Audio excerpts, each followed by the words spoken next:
The Abyss Warlock will be one of the best season starters in the upcoming Diablo 2 Resurrected ladder.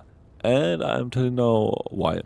Because the Thunder Charms will have a really rare drop chance, we need to get skills that will have really fewer immunities, and that is the Abyss and magic damage in general, because most of the time we only have magic immunes in like the World Zone Keep or in the Throne of Destruction, in the Wave 2 immunities, in Act 2 the sewers, and I also think in like Glacier Drain, House of Pain and something. But most of the enemies are not magic immunities. River Flame, Durance of Fate, and most parts of Act 1. So this will be your best bet, because you don't need any crazy gear to get your Terror Zone farm going, because with the new Herald system, the Terror Zone will be by far the best spot to farm your high level items, and also the Thunder Charm. So you won't have a build that can farm this relatively easily in the beginning. And this is the Abyss, because we're gonna do magic damage. What we're gonna do? Well, first of all, we're gonna max Abyss, Miasma Chain, and Miasma Ball. And I would recommend to you to level with your fire build until Nightmare Act 4, because until then, fire is just better. You will blast with fire, and then when you face the heavy immunities in Act 4 Nightmare with all of the fire immunities ongoing, then switch to your magic build, because then you also have Abyss, Miasma Chain, and all the good things, and then just max your Abyss, then your Miasma Chain, and then your Miasma Bowl. I also tried out to max out Enhance and Entropy, but honestly it doesn't feel that of a change, and I have it instead as a 1.10 with 16 skills, but that is because I have really many plus skills. So if I don't have that many plus skills, just take 6 or 7 points into it, so you have around 10 to 15 points total. That should be totally fine. And we are also gonna go for a Bind Demon, because apparently with a Bind Demon with a Summon the File, as you can see, we will get a plus magic skill damage and minus 10 to enemy magic resistance when we're gonna consume our minion. That is really nice. So we're gonna go for the consume and also for summon the filer, because with the summon the filer we're gonna do more damage chat between bound targets 56% and max bound souls 5. So it is apparently a damage increase, but it is important you need to have a demonic mastery on at least level 20. So you have max demons total of 3. So we have our bind demon, 1 defiler, and 1 of our consume. It is important, don't summon 2 of your defilers, because you can see I'm still having the buff, but if I will cast my third one, but after I cast my third, the buff will just fade, because I can only have like 3 demons, and the consume also counts as 1.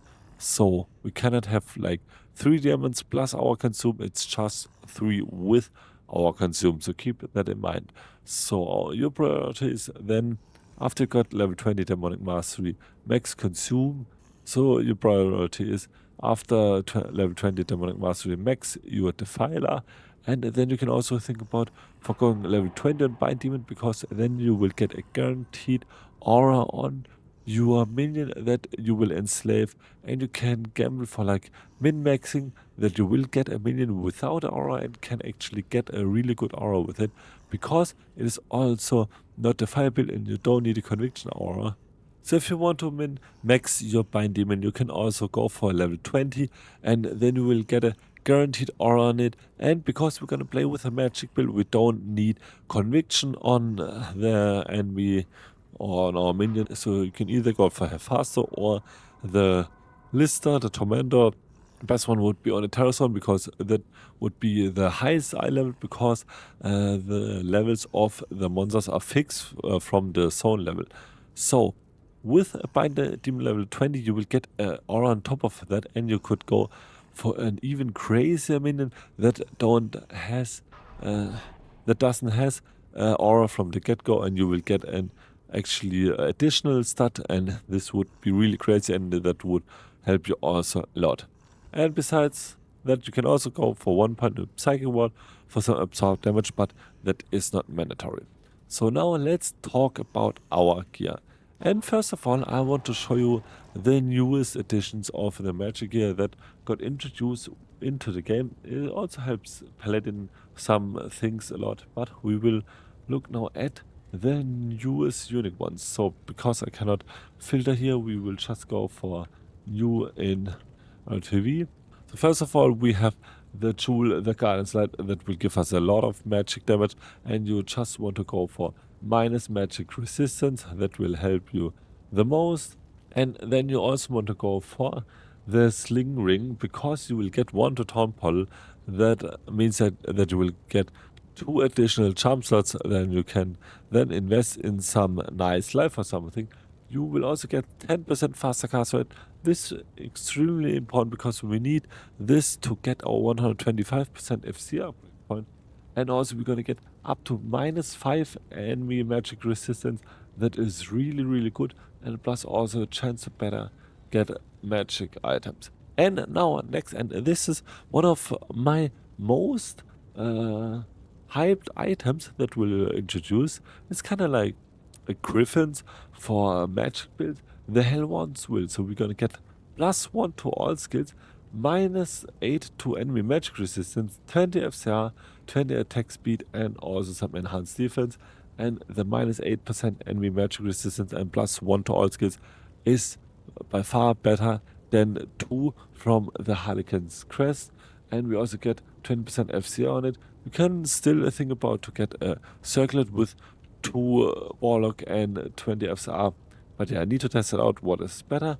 And then also we're gonna have the Geats Wagger. It will also give us more minus magic enemy resistance, and because we kinda are limited in sources to get minus enemy magic resistance, this is even better than our need mesh, because we need to reduce the magic immunities with the newest charm, and with that we can kind of break through all of the magic immunities and can even deal some real damage to them. So yeah, it's really good, and I still need to test out if this is better like the skill from Arachnid Mesh, but yeah, I hope so. And this is really cool. And then also Wrath Step. Wrath Step will give us 1 random skill tree. This is also extremely good, so also try to get this. And then also, and this is the last one, because I also looked at all of the offense, but I don't think anything will be better than Spirit. We're gonna have rune words, and because we're gonna have the newest rune words with Void that needs 2 slot it is kind of expensive, but we will get 2 to all skills and +15 to magic skill damage. That is really huge, and we're also gonna get +1 to Abyss, but it's only off skill. But this is really huge, and I think it's better than Heart of the Oak, because we can get this in a really good base with a dagger. The dagger in the newest patch can now roll some Warlock abilities on it, and we can get like dagger with Abyss or Miasma Chain or something, and that will help us a lot. So this will be our Abyss rune word, because we can get actually +5 to Abyss or something. Will be really crazy, and also the dagger circuitables will be really expensive.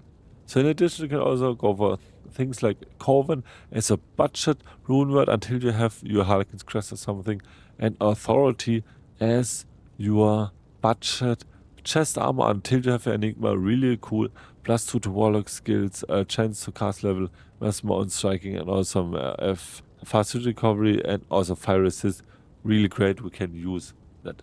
So now after we talked about the newer items, just let's go through the normal gear pieces. We also want to aim for a 125% faster cast rating, and currently I have Ondal's Wisdom because I don't have like Mangsong's Lesson. I still think the Void is better than Mangsong's Lesson because it will give us magic skill damage, but we're gonna calculate now with 40% faster cast rate, 40% later than 20% means 60, then 35 are 95, 115, 125 with sling, and then we can even go for something other, or we can even go for something other than spirit. We can maybe go for like one of the new tomes. I still need to read through the tomes if something is better than spirit, and we can also go for FCR ring, and then we can even go for some even crazier things. So yeah, really cool and really good, and that's how we're gonna get 125 FCR. As your weapon, you can get on Darl's Wisdom as kind of budget version if you also want to level. And then as armor, Enigma, yeah, pretty expensive, but as I said, you can also get Authority for Hail, Shield, and Royal Rune, or like a weapon matcher for your Monarch Spirit pretty easily. Just farm Chaos on Nightmare Dungeon, and then Socket with Last Hook for your helm, Harlequin's Crest for the beginning, or the Rune Word that I described, Mara's Kaleidoscope, or any good amulet. Mage Fist, pretty nice early on to help to get to the 125% FCR.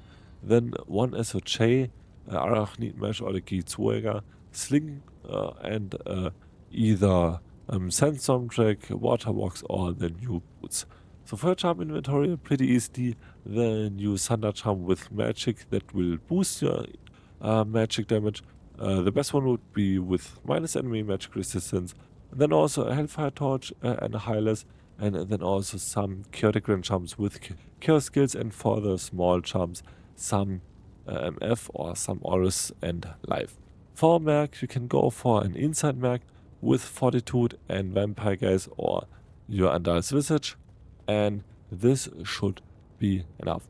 So I hope I could show you a really cool endgame build guide that will carry you through the terror zones until you're gonna have your Thunder charms. So also write down your opinions on the new Warlock builds, and also if you have some questions in the comments down below. And also if you're kind of same hyped as me am for the newest Diablo 2 season. And we're gonna meet each other again on my German stream. And please leave a like and a sub if you liked my video. And until next video, bye.